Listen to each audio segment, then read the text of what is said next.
Hey, I'm doing this video as I don't know, I guess as a way to defend my name and what I'm about. And I was afraid this shit was gonna happen when I had to use my real name for a fucking Facebook, and then I had to ask for help with my situation. So I'm gonna do my best to try and explain my side, or what it is that I've had to experience through this whole ordeal. And I don't know, I guess you can decide for yourself or whatnot, but I want to make a couple things straight first. It is my job to explain my mistakes to my kids. It's not yours. It's not your parents' job or your family's. It's not your job to judge me or whatever. I really don't give a shit what you think. I give a shit what my name stands for, because sadly all I have left in this world is my word and my integrity. That's all I have left. That's all that nobody else has taken from me. And they can't take it from me because I'm not going to let them. So I'm going to try and do this quick.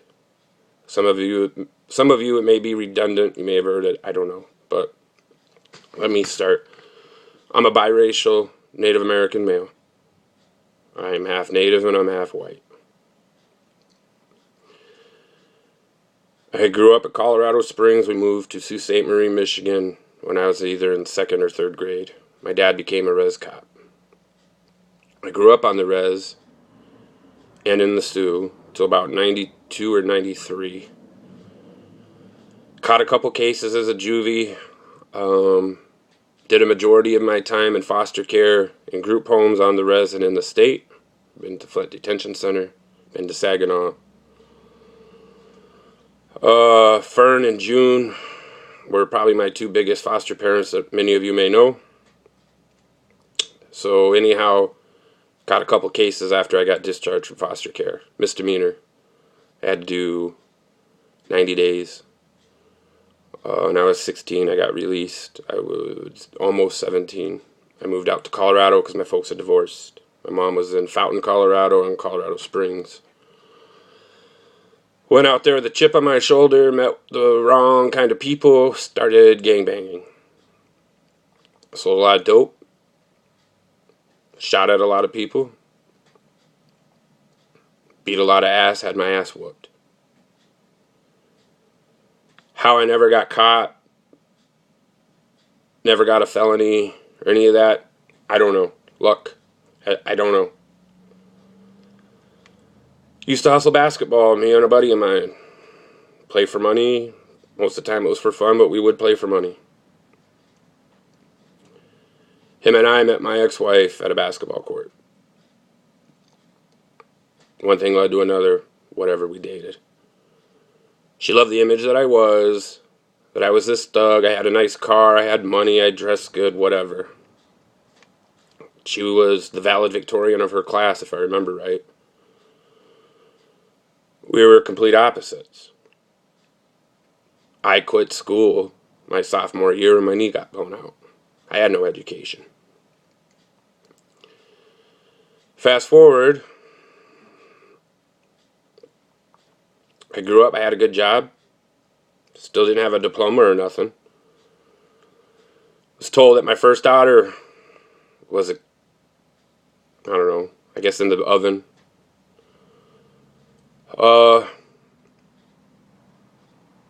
Not shortly after, I questioned my integrity as to who am I to demand that my kids have an education and follow rules when I couldn't do it. So on the whim, I went and took my GEDs in the state of Colorado. In 2 nights I did them all. I aced them. I got a letter from the government telling me how fucking smart I was and how above average, blah, blah, blah. But I didn't care about that. I had my GED that, hey, I did this, now I expect it from you. Everything was kind of cool. We had a nice home, new vehicles. My second daughter was not planned. Kind of messed with me. We had our differences. We broke up. I took off for 6 months. I came out to Michigan to see my dad, who I hadn't seen in probably 10 years. 8 years, something like that. Then I went back. Saw the birth of my daughter. I saw the birth of both my daughters. Cut their cord, everything, passed out, all that shit. I have pictures. I have proof of all this. Me and my daughters were close. Long story short,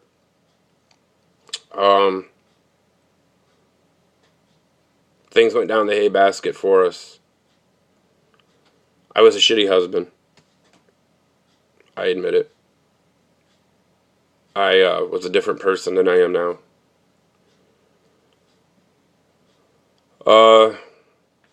We got into it one night.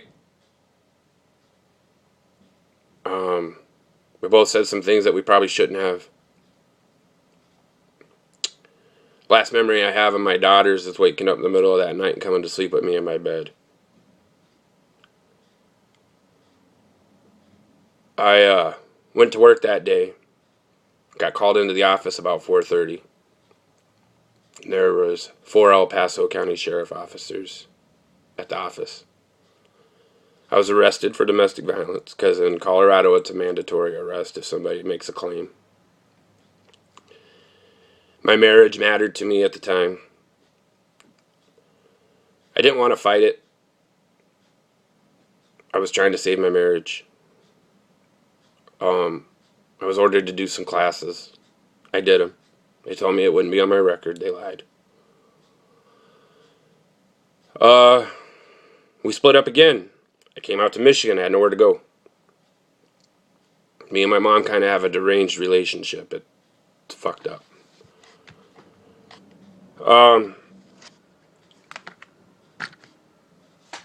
Anyways, so I do the classes again. And, made a phone call to talk to my daughters. And her boyfriend answered at the time telling me how they called him dad. Being 21,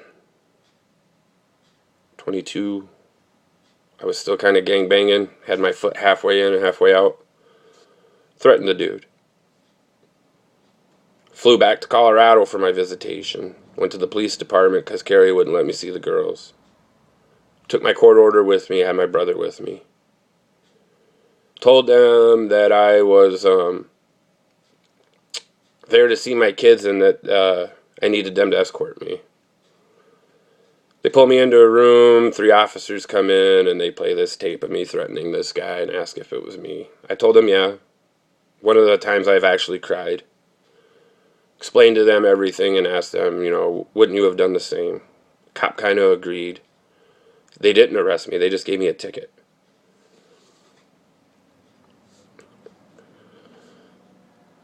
Why am I telling you all this? Because all this plays in to where my relationship with my daughters currently is right now. So she filed for a divorce. First thing that she cited was my gangbanging past. While she was pregnant, I got into it with a crew. They pulled a gun on us. I was in the passenger seat. Carrie was in the driver's seat. The gun was pointed at Carrie. She was pregnant. I felt about this big. I've never felt so little in my fucking life than I did that moment.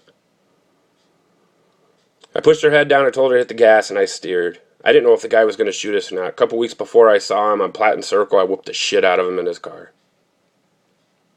So it was payback. Luckily, he just followed us to scare us. We called the police. Nothing happened. Anyways, that was cited in my divorce. And that had been, Michaela was 5. So 5 years prior. In 1999, I got stabbed 18 times. That's where the scars on my head are from. Scars on my face. I was in a coma for a week. I had 36 staples. I don't remember how many stitches, like 50 something. Woke up. think it was like July 3rd or July 4th. I know it was one of those days because there was a 4th of July party at Memorial Park and I had to wear a fucking chook to hide the staples in my head. That was cited. At the time I had a good job. I was making, I don't know, $18 an hour. And this was in like 1998. Long story short, she took everything. We had money. We had moved in with her brother. We had set aside money for a house. And I never came to because of the divorce. She listed my past, and they used it against me. I was ordered to pay damn near $1,200 a month for 3 years in child support and alimony. I got a check one time for 68 cents for a whole week worth of work. It cost them more to print that fucking check and to mail it to me than what it was worth. I was homeless, staying with one of my brothers at the time. She then repoed both vehicles because my name was on the new one and her name was on my truck and whatever, so I lost that. I lived in Widefield. My job was on Briargate. Anybody that's from Colorado Springs know that that's a ways. I was paying $50 a day in cab fees just to go to work, on top of my child support. They then ordered supervised visits at the courthouse, based on my past, at $60 a visit, twice a week, on top of my alimony and child support, just to see my daughters. Of course, I paid the visits because I wanted my kids and got behind on my child support. I wasn't making, there was no fucking way. Anyways, I was totally homeless, got booted, tried committing suicide. My dad found out and made me come out to Michigan. Got to Michigan, I found out that I qualified for free college for being Native American. Everything that had been going on in my life at that time, law school was the only thing that I could see as a means to try and fight for my girls.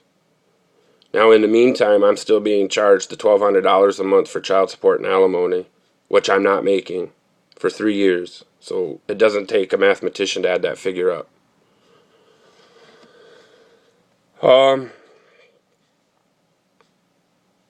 So I went to college. I've sent the girls birthday cards, got them returned back, sent them Christmas cards, got the card back with the money order or whatever gone out of it. I've sent letters, never a response. So it's not like I didn't try.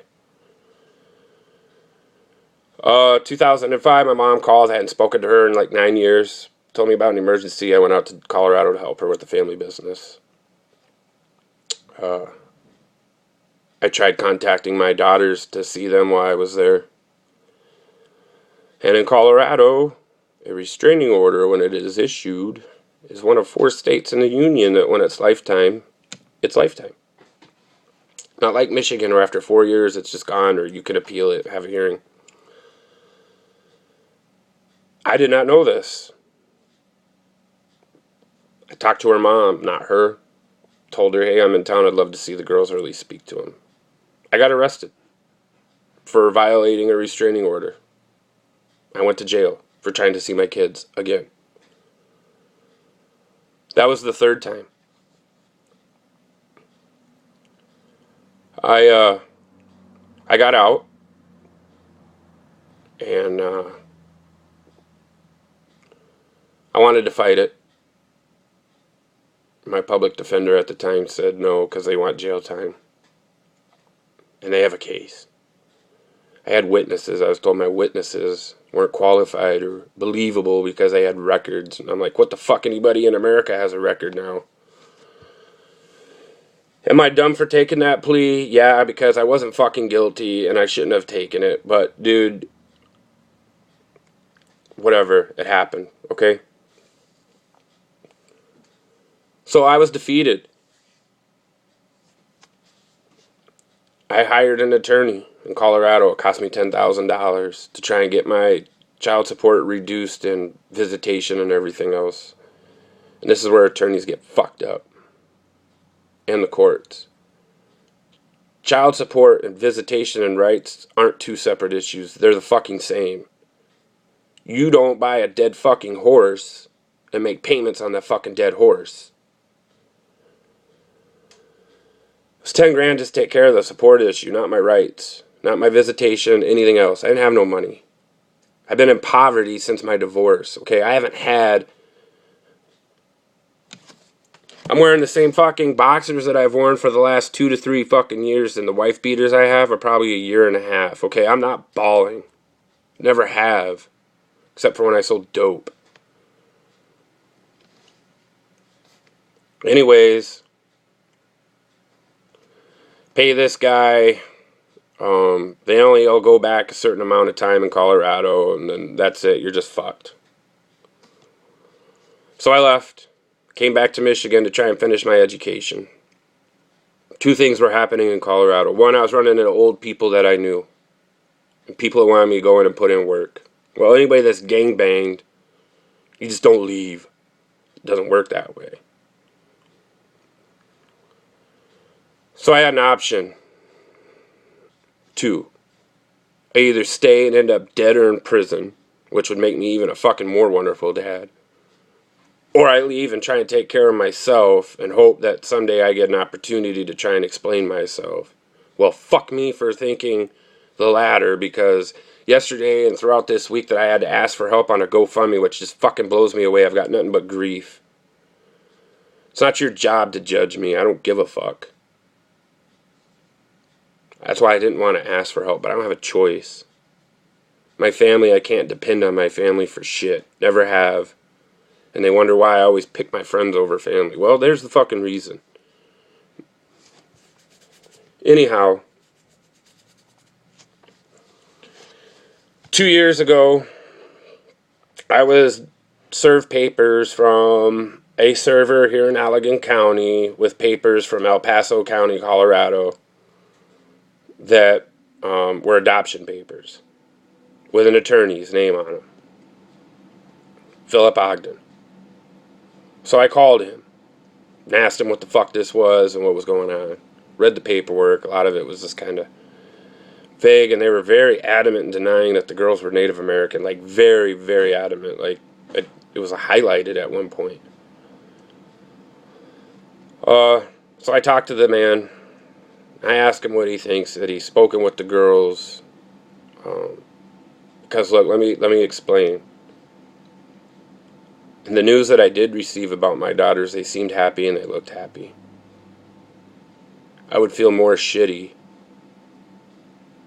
had I tried to make contact with them and then I kind of somehow maybe fucked with their psyche or their confidence or their self-esteem, or maybe even, I don't know, made more issues than were already there. That would have made me feel worse.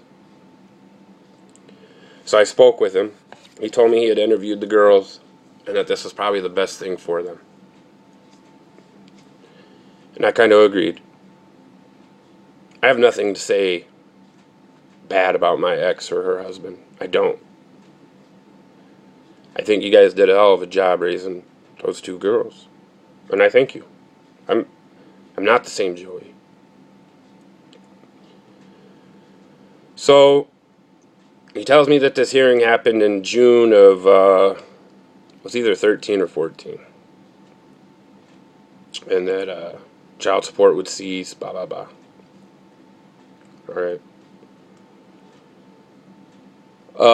Started my new job last year, going around the country. And in March or April, I got a letter from front of the court in Michigan. That letter told me that I owed them child support. And they were going to take $800 a month from my paychecks. Which pissed me off. So I called and I told them, the kids were adopted. You guys were the ones that sent me the paperwork, yada, yada, yada. But yeah, I'm not going to quit this job or nothing. We'll even it up or figure it out later on. You just do what you got to do, but then get it back to the amount that was originally ordered. So for about 2 months, they took half my income. Finally, that order went through. And then in June, I broke my foot and ankle at work. And I was making payments. You know, they were taking it out of my check, so it's not like I didn't have a choice. So I contact front of the court and I tell them that I am currently trying to get a workman's comp claim. I broke my foot and ankle. Let me back up. In May, I got a show cause hearing.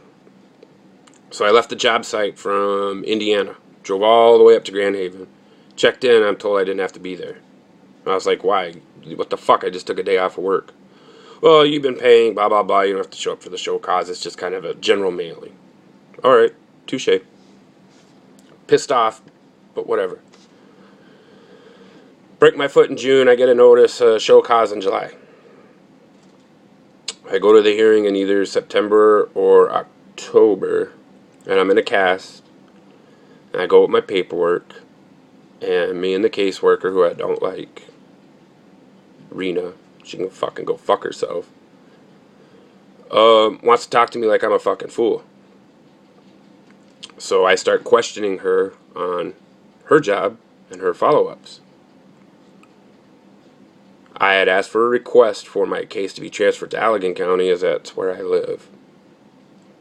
I also requested why the fuck they didn't have proof of this adoption from Colorado, and she told me that she was in contact with Colorado. When I called her bluff on all of it, she got pissed and demanded that I go see the judge that day. I thought I was going to jail. Go to the hearing.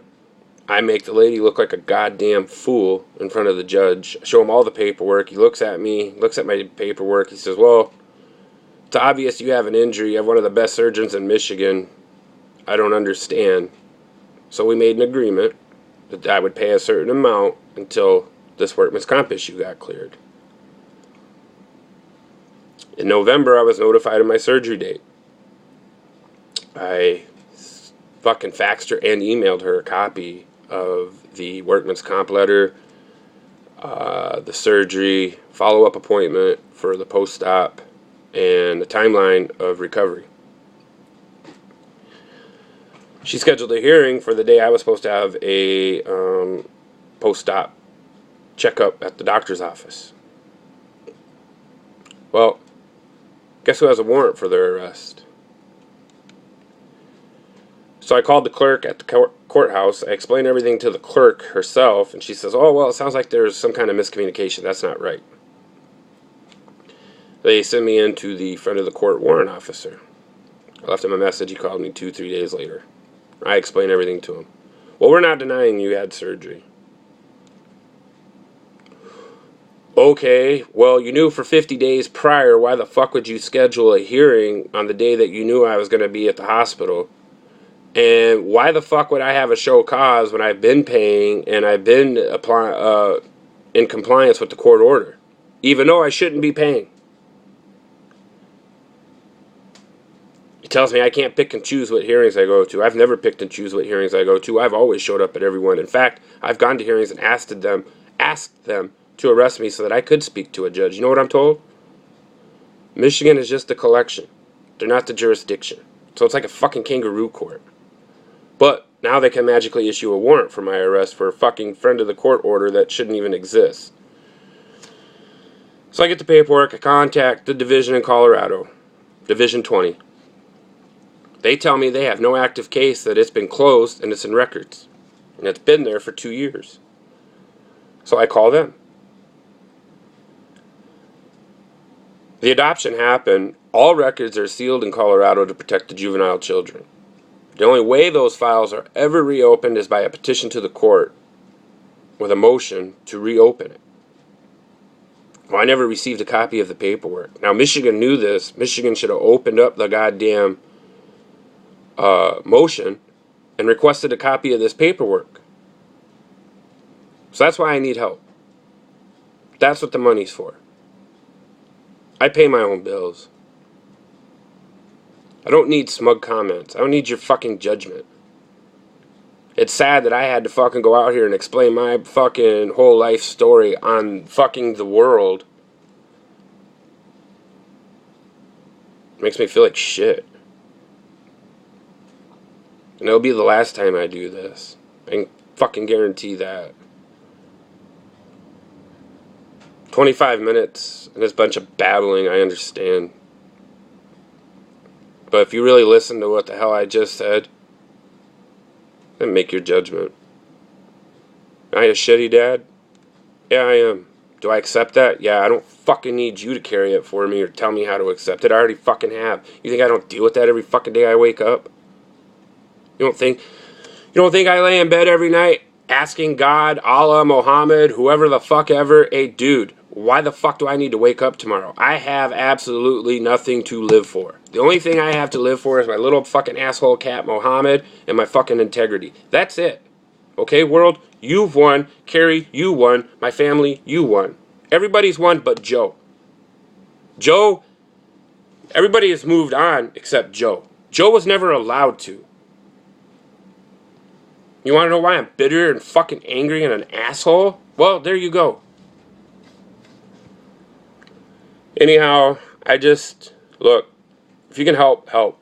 If not, then that's fine too, but I don't need your fucking little $5 donation, Bobby, with your little fucking comment. I hope this goes. You know what? You can take your fucking $5 and go buy some more beer with it, dude, because now you're just trying to start shit. And yeah, Bobby Carlisle, that's my stepfather, the drunk. You know, look, my family is the last people on this earth to ever pass judgment on how any of us should be parents. That's my brothers, my parents, my aunts, and my uncles. We are a fucked up family. How the fuck are you to tell anybody? Anyhow, that's where I'm at with it. I will never, ever defend myself again like this. Unless I'm like running for some office or something. But that's pretty much my adult life story in like a 28-minute recap. Left out a lot. It was kind of like the meat and potatoes as it pertains to this situation. But yeah, so that's my story, and you either support it or you don't. But I don't need to defend my integrity or my name anymore, and this is exactly why I didn't want to fucking use my real name on Facebook. I knew it was going to come to this at some point. I just knew it. But anyhow, peace out, fuckers.